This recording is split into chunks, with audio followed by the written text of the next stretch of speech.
Hello दोस्तों, आप लोग कैसे हैं? आशा करते होंगे आप लोग अच्छे ही होंगे। चलिए आज बिना किसी डिस्कस के अपने टॉपिक पे आते हैं। आज का हमारा टॉपिक है ज्ञान बिंदु जीएस एकेडमी पटना का टेस्ट सीरीज, जो कि सोशल साइंस का है दोस्तों।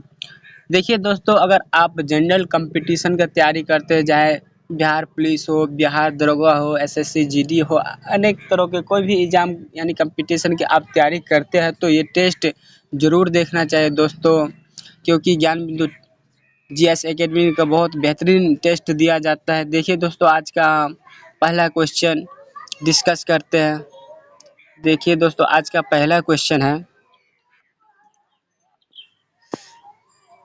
आजादी के बाद भारत और पाकिस्तान के प्रमुखों के बीच अल्पसंख्यकों की सुरक्षा को लेकर हुए समझौता को क्या कहा जाता है? देखिए दोस्तों, ये बीच में डबल लाइनिंग लिखा गया है, इसको हम काट देते हैं। ये ये डबल लाइनिंग हो गया, इसको काट देते हैं। यहाँ से होगा, आजादी के बाद भारत और पाकिस्तान के प्रमुख के बीच अल्पसंख्यकों की सुरक्षा को लेकर हुए समझौता को क्या कहा जाता है? देखिए दोस्तों, इसका सही आंसर होगा option number A, Nehru Liaquat समझौता। Option number A, Nehru Liaquat समझौता। ऑप्शन नंबर बी है नेहरू जिन्ना समझौता। ऑप्शन नंबर सी है गांधी जिन्ना समझौता। ऑप्शन नंबर डी है नन। इसका दोस्तों सही आंसर होगा option number A, Nehru Liaquat समझौता। चलिए दोस्तों, दूसरा क्वेश्चन पे आते हैं। दूसरा क्वेश्चन है, बंगाल के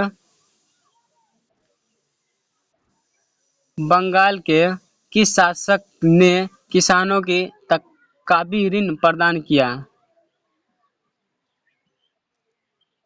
ऑप्शन नंबर ए है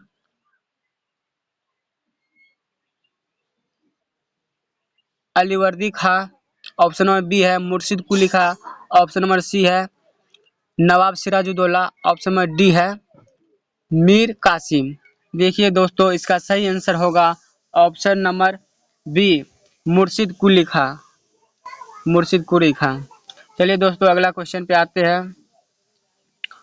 क्वेश्चन नंबर 3 है, भारत से भारत से वस्तु को निर्यात की वस्तु बनाने का श्रेय निम्न में से किस यूरोपीय कंपनी को दिया जाता है? ऑप्शन नंबर ए है डच को। ऑप्शन नंबर बी है पुर्तगाली को। ऑप्शन नंबर सी है फ्रांसीसी को। ऑप्शन नंबर डी है स्वीडन को। देखिए दोस्तों, इसका सही आंसर होगा ऑप्शन नंबर ए, डच को।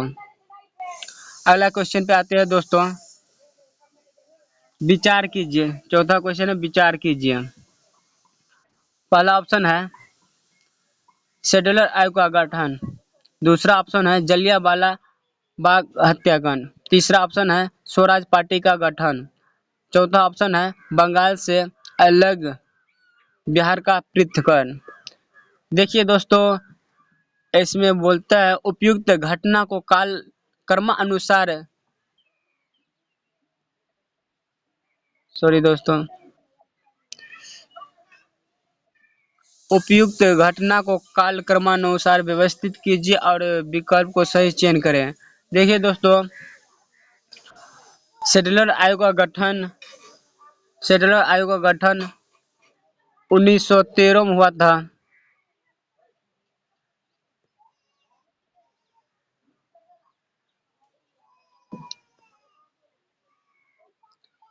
जलियांवाला बाग हत्याकांड हुआ था 1919 ईस्वी में।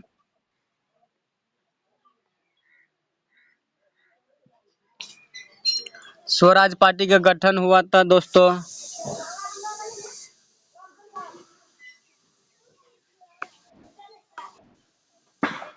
1923 ईस्वी में।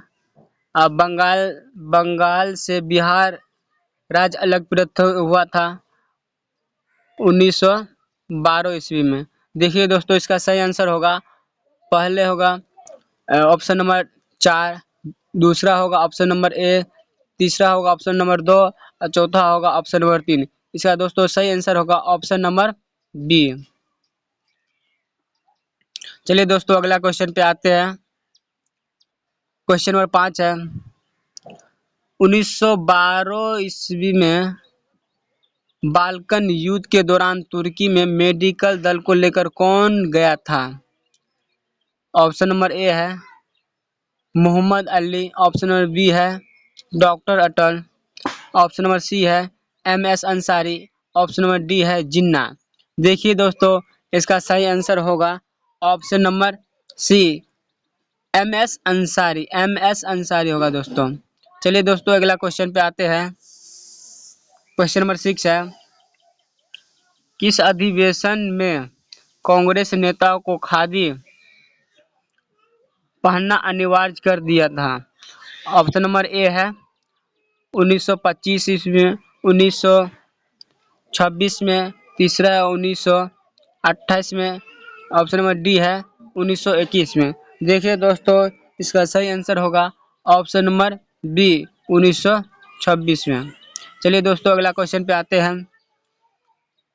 निम्नलिखित में से कौन हड़प्पा और मोहनजोदड़ो के उत्खनन से संबंधित नहीं थे? ऑप्शन नंबर ए है RD Banerjee, option number B है KN Dikshit, option number C है MS Vats, option number D है BA स्मिथ। देखिए दोस्तों इसका सही आंसर होगा BA स्मिथ। चलिए दोस्तों अगला क्वेश्चन पे आते हैं। क्वेश्चन नंबर 8 है,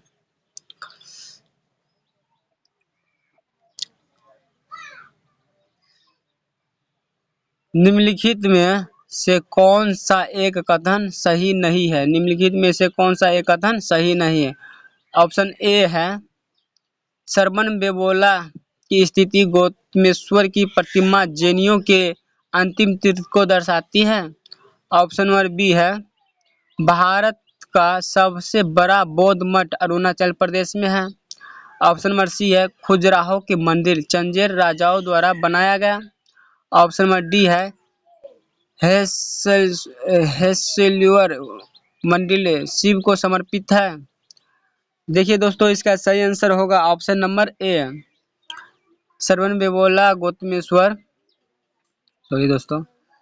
सरवनबेवला स्थित गौतमेश्वर की प्रतिमा जैनियों के अंतिम तीर्थ को दर्शाता है, ये ऑप्शन गलत है। चलिए दोस्तों क्वेश्चन नंबर 9 पे आते हैं। निम्नलिखित में से किस अभिलेख में चंद्रगुप्त और अशोक दोनों की उल्लेख किया गया है? ऑप्शन नंबर ए है गौतमीपुत्र सातकर्णी की नासिका प्रशस्त, ऑप्शन नंबर बी है महाक्षत्रप रुद्रदामन और जूनागढ़ अभिलेख, ऑप्शन नंबर सी है अशोक का गिरनार अभिलेख, ऑप्शन नंबर डी है स्कंदगुप्त का जूनागढ़ अभिलेख। देखिए दोस्तों इसका सही आंसर होगा ऑप्शन नंबर बी महाक्षत्र रुद्रदामन का जूनागढ़ अभिलेख। देखिए दोस्तों क्वेश्चन नंबर 10 पे आते हैं।